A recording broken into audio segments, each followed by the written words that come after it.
Dice José Álvaro Rodríguez de Colombia, dice, ¿en qué casos se utiliza el kit de clorinol para determinar PCBs y en qué casos la cromatografía? ¿El kit de clorinol puede dar falsos negativos? En la modificación de la norma estamos considerando que una primera determinación sea con el kit.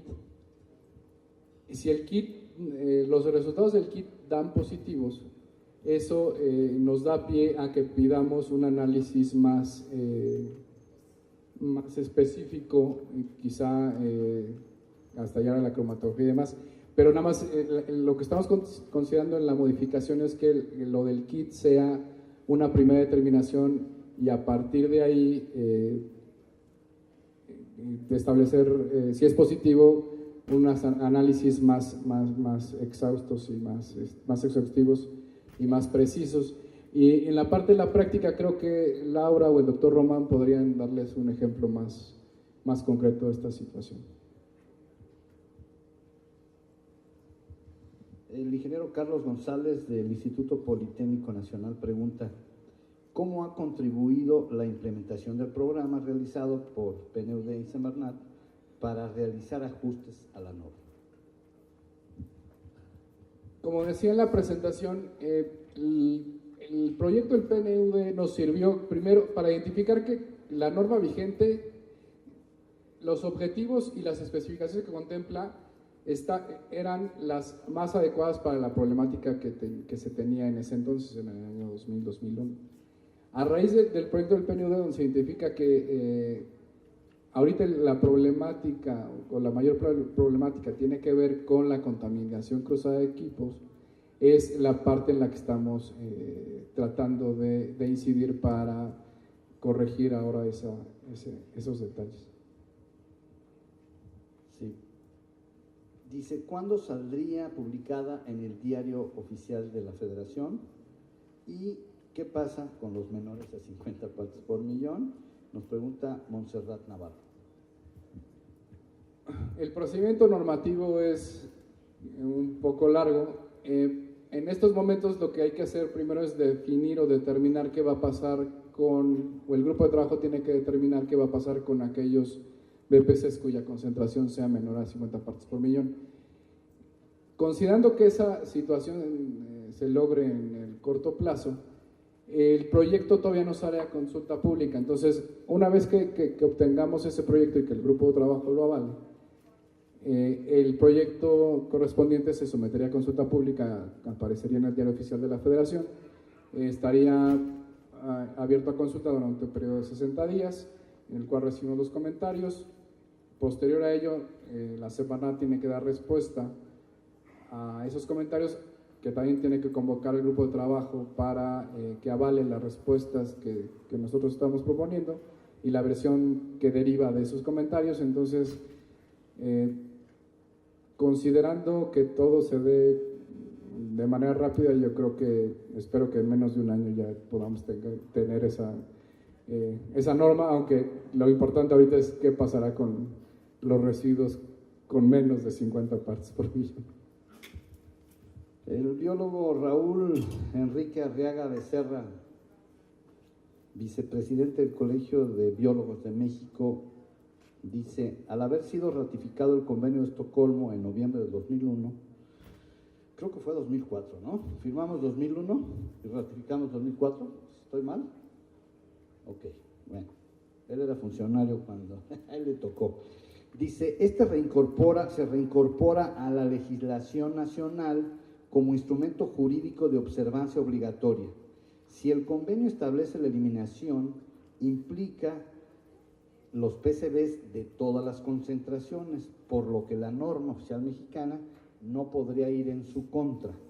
¿En qué se sustenta la propuesta de no considerar concentraciones menores a 50 partes por millón?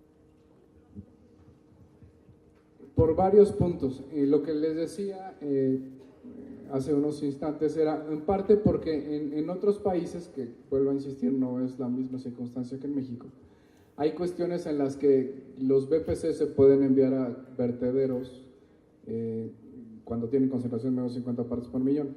En este caso, hacer eso sería bastante complicado.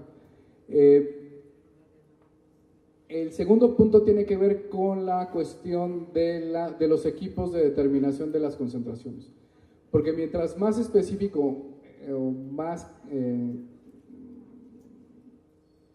a menores concentraciones, o sea, la detección, el nivel de detección de los equipos, mientras mejor nivel de detección tengan, el costo por esos análisis es mayor. Entonces también, eso es una cosa que también omití comentarles. La norma, digo que en este caso es claro, pero también hay que sustentarlo en la manifestación de impacto regulatorio que hagamos para esa norma. Tenemos que demostrar que el costo por la aplicación del instrumento es mucho menor a los beneficios que conllevaría una vez que entre en vigor sea aplicable. Entonces, hay varias cuestiones que tenemos que considerar para determinar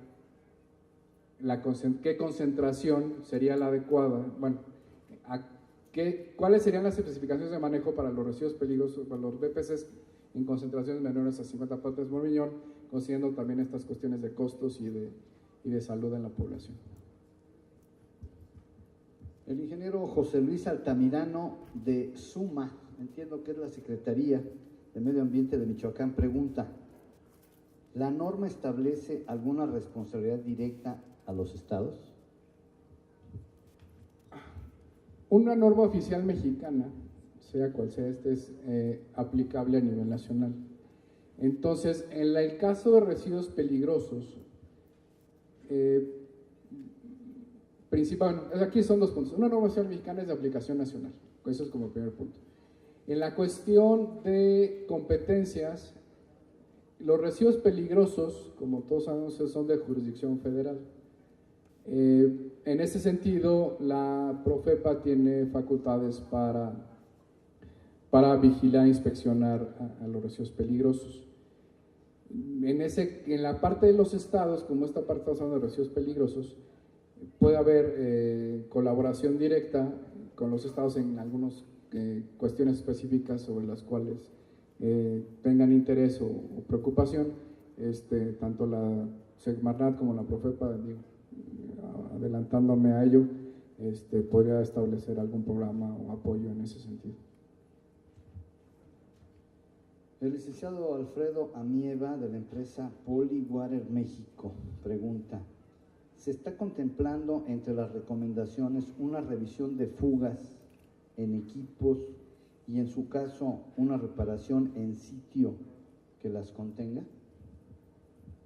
Regresando a la parte de las recomendaciones de recomendaciones para el mantenimiento de equipos que vienen en el apéndice que estamos del proyecto, de la propuesta de anteproyecto que estamos elaborando, tiene que ver con ese sentido. O sea, que si hay alguna fuga o algún derrame, principalmente fugas, se realicen las correcciones pertinentes, pero insisto, solo recomendaciones por las atribuciones y facultades que tiene la Semarnat para emitir regulaciones en este tenor. Ariel Andrew Muñoz, de la Comisión Federal de Electricidad, dice: si en un centro de trabajo hay 200 transformadores y 100 presentan concentraciones menores a 50 partes por millón, ¿cómo los clasifico? ¿Peligrosos o no peligrosos? Qué buena pregunta, y no sé por qué CFE no lo ha planteado en el grupo de trabajo correspondiente. Pero si quieren eso lo platicamos ahorita o dentro del grupo de trabajo para no entrar en discusión. Sí, bueno, yo quiero, es correcto. Yo quiero decirles que casualmente yo también formo parte del grupo de trabajo de la modificación a la norma.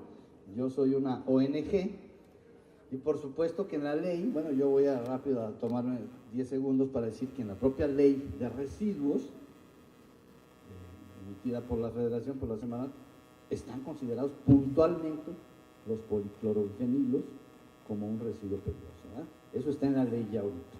Pero bueno, efectivamente es materia del grupo de trabajo, lo estamos discutiendo, vamos a seguir discutiendo el tema. Y lo más importante, yo creo que en el fondo lo que debemos obtener con esta norma es que tengamos un control, un manejo adecuado en los talleres, es a lo que vamos, ¿verdad? Vamos a llegar a algún acuerdo, seguramente tendremos que llegar a algún acuerdo, pero el objetivo final no lo debemos perder. Debemos tener talleres capacitados para que los manejen adecuadamente. Y bueno, ya la cuestión de la peligrosidad en términos de costos, ¿verdad? Porque es una discusión eterna, podemos estar muchos meses o años discutiendo, ¿verdad? Pero lo más importante es que ahí en el seno del grupo, que es donde jurídica y legalmente se tiene que discutir el tema, aunque pues todos quisieran aquí que Luis Felipe ya dijera tajantemente, pero ese es tema del grupo de trabajo. Yo les pido su comprensión, sabemos que existe esta duda, esta es la incertidumbre de toda la norma, o sea, todo el tema se reduce a eso, a más o menos 50 partes por millón. El ingeniero Héctor Cortés de Electron Services SASB dice: existen programas de capacitación y acreditación para las empresas que nos dedicamos al mantenimiento y manejo de aceites de transformadores. Bueno, en la parte de la norma no está contemplado ningún aspecto en ese tenor. Yo creo que pueden pedirle apoyo al proyecto del PNUD, que es donde tiene programas de capacitación, ya sea al doctor Román o a Laura. Katia Chávez de Cementos Moctezuma, sobre el mismo tema. Dice: ¿qué tratamiento se le debe dar a un equipo con concentraciones menores a 50 partes por millón si no se consideran materia de esta norma? La NOM no es clara en el manejo del material residual. Sí, volvemos al mismo punto que ahorita, y como decía el ingeniero Álvarez, ahorita el punto medular que estamos discutiendo en la norma es qué pasará con aquellos residuos que tengan una concentración menos de 50 partes por millón. Y una vez definido eso, también tendremos que establecer algunos criterios o hacer un señalamiento respecto al manejo de aquellos BPCs que tengan una concentración menor a la antes mencionada. Pablo Rodríguez, Proyecto COPS 2 PNUD. Diferencia entre descontaminación y retrolavado. ¿Por qué se determina quitar el concepto de descontaminación? Esa es una muy buena pregunta. En la parte de retrolavado, y fue una petición de parte de los integrantes del grupo de trabajo, en algunos de los instrumentos regulatorios, no me acuerdo si es la ley o el propio reglamento, hacen referencia al retrolavado. Entonces lo que nos estaban solicitando era ser un poco más específicos en esta cuestión del retrolavado. Que bueno, creo que va a haber una presentación de la Dirección General de Gestión Integral de Materiales y Actividades Riesgosas, me parece, que ellos son los que tienen esta información más precisa. En la parte de la eliminación de algunos conceptos fue también por discusión, bueno, derivado del proyecto del PNUD y también decisiones del grupo de trabajo, que la información desde Mesotécnica, si quieren, se las hago llegar a quien la solicito. Hay más preguntas por aquí, por favor. Dice Rafael Robledo de Viasa Proyectos. Dice: ¿cómo la norma oficial mexicana puede incluir candados para que las empresas que realicen limpieza y análisis de aceite dieléctrico no contaminen equipos que no contengan BPCs después de tratar equipos con posible contaminación? Otra cuestión aquí, y luego se ve como a las normas oficiales mexicanas se les ve como lo que va a resolver toda la problemática. Las normas sociales mexicanas tienen que contener especificaciones técnicas, eso es muy importante, y lo que siempre las áreas legales, jurídicas nos hacen hincapié. Entonces, en ese sentido, estamos restringidos o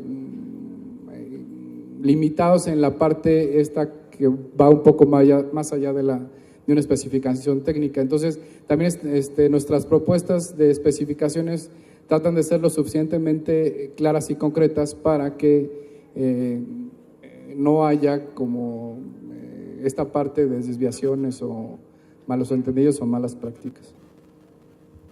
La licenciada Estela Dorantes dice: las recomendaciones incluidas en la modificación a la norma, en caso de incumplimiento, ¿podrán ser sancionadas por Profepa?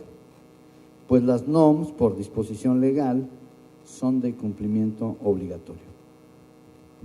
Sí, bueno, de hecho, actualmente la Profepa tiene facultades, inspecciona y vigila el cumplimiento de la norma 133, versión 2000. Entonces, en ese sentido, la nueva versión de la norma 133 irá en el mismo sentido.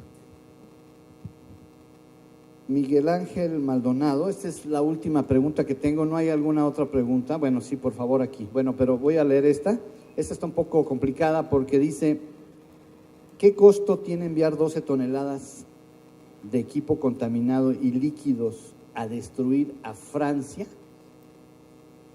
Esa es una. Dice: ¿cuál sería la inversión para fabricar, construir y levantar una planta para incinerar estos productos contaminados en México? ¿Se buscaría un inversionista o un socio para este fin? ¿De cuánto sería el ahorro para México? Bueno, pues esta es una pregunta muy complicada. Seguramente por aquí está Claire Van Ruymbeck. ¿No está la doctora Claire? Bueno, le pido a Miguel Ángel, si me permite, yo lo atiendo personalmente y buscamos a Claire, que aquí está Claire, por favor, para que atienda. Aquí tienes un cliente, Claire, por favor. o un socio, ¿verdad? A ver, esa es una pregunta muy difícil de contestar, que no es materia de la modificación de la norma, ¿verdad? Luego, el ingeniero Francisco Hernández, de la Comisión Federal de Electricidad, de la Gerencia de Protección Ambiental. Comentario: Comisión Federal de Electricidad sí ha manifestado su posición respecto de los equipos con menos de 50 partes por millón. Dice que son no peligrosos. Esa es la postura, entiendo que es la postura oficial, lo estoy leyendo tal cual, de la Comisión Federal de Electricidad. Bueno, esa parte de la discusión del grupo de trabajo, y si no mal recuerdo, tenía que ver con esta discusión de las cuales se han hablado, qué se hacía con los residuos peligrosos BPCs con concentraciones menores. E insisto, esa parte sigue en discusión del grupo de trabajo, y cuando tengamos alguna definición seguramente van a haber publicado el proyecto en el diario oficial de la Federación. Muchas gracias. ¿Alguna otra pregunta? ¿Comentario? Si no es así, bueno, pues quiero agradecer al ingeniero Luis Felipe Acevedo su participación y su presentación. A ver, ¿hay otra pregunta ahí? A ver, por favor, perdón. A ver, vamos a atender todas las preguntas. Es de la doctora Claire Van Ruymbeck, precisamente de Semtrede. Dice: ¿cuándo se cambia el aceite contaminado con PCBs? Cuando se cambia el aceite contaminado con PCBs, la concentración puede ser inferior a 50 partes por millón, pero el núcleo, lo señala aquí, sigue contaminado y no cumpliría con los límites de la norma 133. Al terminar su vida útil, se considera como residuo peligroso. ¿Se tendría que tratar? A ver, el otro grupo.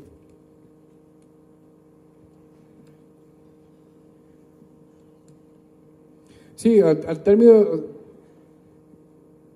o sea, si consideramos que es un residuo peligroso, todas las especificaciones o las disposiciones legales para este tipo de residuos, con base en la ley y el reglamento correspondientes, se tendrá que cumplir. O sea, no solo es cuestión de la norma, sino también de los ordenamientos legales de jerarquía superior.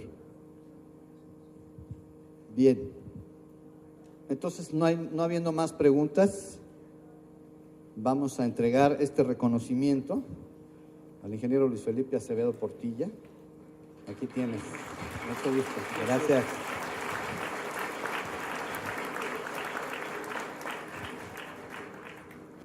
Y también de parte del proyecto entregamos un reconocimiento al ingeniero Carlos Álvarez Flores, presidente de México Comunicación y Ambiente AC, que es un gran apoyo para el proyecto.